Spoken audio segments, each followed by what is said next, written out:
What's good guys, welcome to the channel. In today's video we're going to be going over how to create this trippy ghost effect. We're going to be using a few effects in order to get this look, and everything is going to be made within After Effects and no plugins are required. So this is the perfect effect to use if you're going for more of that grunge type of look. So here in After Effects, to get started, I'm going to add an effect called CC wide time to this layer. Just by adding this effect, as you guys can see, our footage has that like low shutter type of look. If we have it off, that's the normal footage, and then if we have it on, it creates that low shutter trippy type of effect. And in my case, I'm going to increase both the forward steps as well as the backward steps to 2. I'm also going to turn on the native motion blur.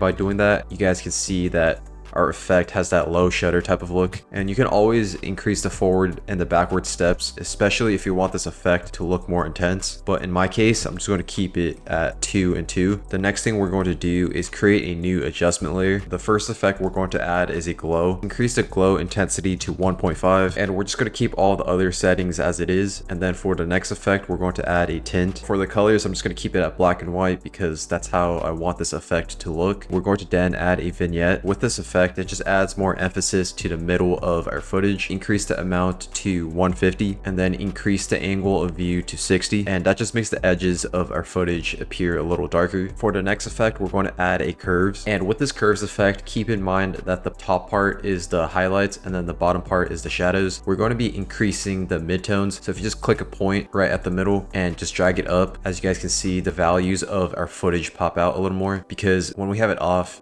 the footage appears a lot darker. And then for the final effect for this adjustment layer, we're going to add a chromatic aberrations. Make sure to add the VR chromatic aberrations. That's already built within After Effects. I know there's a lot of different versions, but we're going to be using the one that's already built within After Effects. And for some reason, if your VR chromatic aberrations doesn't work, you can go to File and then go to Project Settings. Make sure that you're using the Mercury GPU Acceleration OpenCL. If you open the tab, there's another one, and if it's selected at the software only, just make sure to change it to the GPU Acceleration and then click OK. We're going to change the settings of this frame layout to stereoscopic over and under. By adding this effect, it just adds a little bit of that RGB effect. I'm going to then increase the aberration red to -7 and also decrease the aberration blue to 7. It's not really noticeable, but I think it's a cool little detail to add for this effect. The next thing we're going to do is create a new adjustment layer. We're going to add a CC radial blur to this adjustment layer. Increase the amount just by a little, and then if you go to type, there's all these different looks that you can go for. You can go for the centered zoom or the rotate. In my case, I'm going to go for the fading zoom, and then I'm going to increase the amount just by a little more. I'm going to increase that to 16. I only want the CC radial blur effect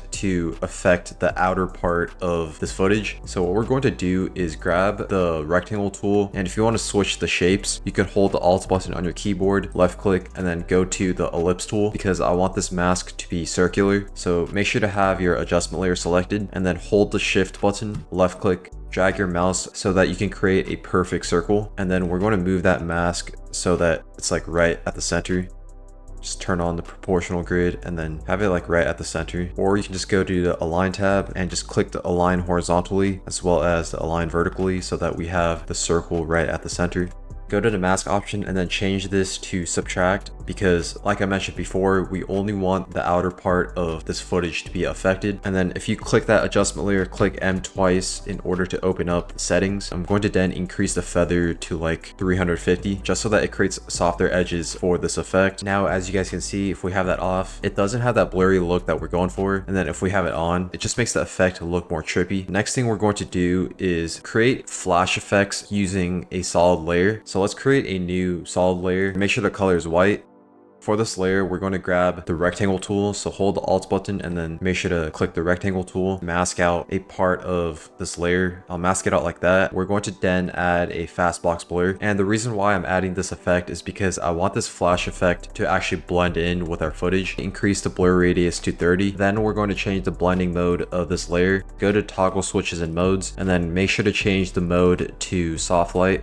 We're also going to make this layer 1 frame long. So from the start of this timeline, click page down and then click Ctrl Shift D in order to cut your layer. Delete that part of the layer. I'm also going to drag this layer to the 7th frame, and then we're going to click Ctrl D in order to duplicate this layer. Drag it forward 1 frame from this layer. Delete the mask effect because I'm going to mask a different part of this layer. Grab the rectangle tool and I'm going to mask out the bottom part of this layer. Now when I play this, we have that really subtle flash effect. You can always duplicate these layers and just place it anywhere within the timeline. So I'm going to duplicate it 1 more time and then make sure to drag it towards the top. Bring it 2 frames forward from the second solid layer. And now when I play this, we have 2 flash effects going on for our effect. That is all there is for this video. Thank you for watching. Make sure to like the video, subscribe to the channel, and I'll see you guys in the next video.